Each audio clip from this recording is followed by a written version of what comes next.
I think the hardest thing about when I did find my father is that he wasn't the hero I remembered him to be when I was a kid. Although he was abusive when we were growing up, when we were really young, he was a very successful businessman in Chicago.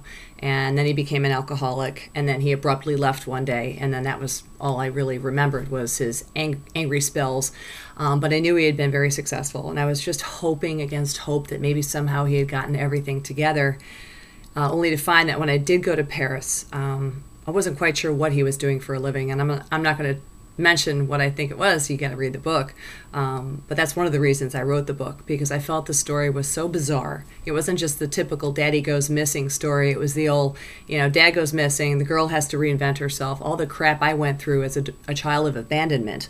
Made a lot of bad mistakes dating, and was doing a lot of running away from reality. So when I set out on the journey to find him, once we did figure out who he was, and that in itself was a miracle, because back in 1993, you didn't have the internet to be able to find people.